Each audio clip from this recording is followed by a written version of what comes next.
Welcome to the Ideal Investor Show.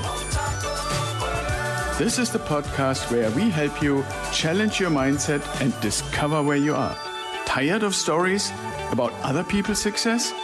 We can help you change your life, determine your time freedom point, and join us on the journey to financial success. Let's go. Hello and welcome back to another episode of the Ideal Investor Show. And today I'm going to just have a short little thing that I wanted to bring to your attention, because in the past we have talked a little bit about, is it the right time or what would be a way to transition an existing portfolio that you may have had for quite a while into something that really secures it from a generational wealth perspective. And obviously, when you really think about long-term investing, long-term real estate investing, the age of the property plays a role in the context of how much maintenance cost do you have to expect and calculate for, and how long will the property be viable. And so the newer the property is when you initially get it, the longer you have as an arc for generating cash flow from it and having appreciation from it and all the good things. Now, one of the aspects that kind of is interesting in this context is to ask, okay, how long does it actually take to get a new property? And I saw an interesting statistic, because we are currently, myself for our project and a few of our clients are involved in getting brand new build properties in Florida.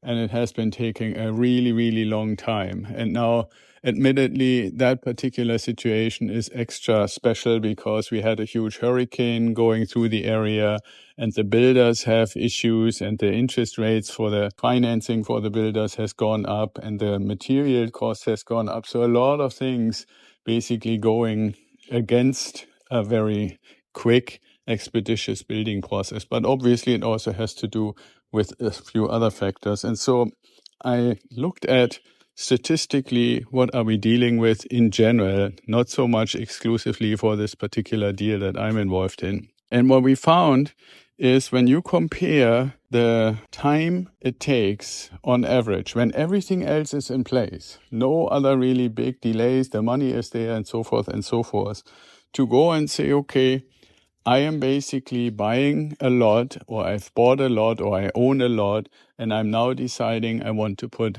a building, a house on it. And on top of that, the land is already zoned for residential real estate. And so we compared that statistic that I found, compares the data, how it was in 2015, and the data, how it was at the end of 2023. So there is obviously no new data yet available for the year 2024 because the year isn't over yet. But for, like I said, 2023, end of 2023, we have the data. And in 2015, to go from applying on average for a building permit, then getting the permit, and then immediately transitioning, and in the time that you're waiting to receive the permit, you're basically working on getting everything ready, preparing the site, getting the materials ordered and stuff like that. A good builder used to take 7.2 months in 2015 to build a house from permit to completion on a lot that is already zoned for this kind of building and owned by an investor or owner. Now, guess what? How much it is now? And I can tell you one thing, it's definitely not gotten shorter. Now it's 10.1 months. So almost we're getting close to, it's taking a year from a perfectly suitable lot, maybe in an area where the city actually wants to get new construction going. Almost a year, more than 10 months now, from applying for the permit on something that is absolutely permittable to finishing the house. And in some cases, like my Florida deal, it takes even longer because they had the storm, and then for basically 8 months, they didn't even do any permits for new construction. But like I said, that's a special situation. Still, the point is, it gets longer and longer and longer. And you have to keep in mind that the carrying cost, meaning like how long or how much does it cost to have a project evolving until completion, until the builder can basically sell it to the future owner, is longer and longer. That means the cost is also going up more and more. And then the other part that I also want to bring to your attention to sensitize you a little bit about it is the fact that the longer something takes, the more uncertainty exists. Like you may be thinking that you can get a certain set of materials for like hardwood floors or for tile or for faucets or for kitchen cabinets or so forth for a certain price. And then inflation comes, and what cost X 8 months ago is potentially 5, 6, 7, 10% more expensive by the time you actually need it, right? And so there are some ways to mitigate this, but this constantly increasing amount of time to actually get to the finish line is also a contributing factor why new construction keeps getting more expensive. And obviously the flip side of more expensive, if you don't just look at it as an investment, is that it also means it gets less affordable for regular people who are just looking to find a house to live in.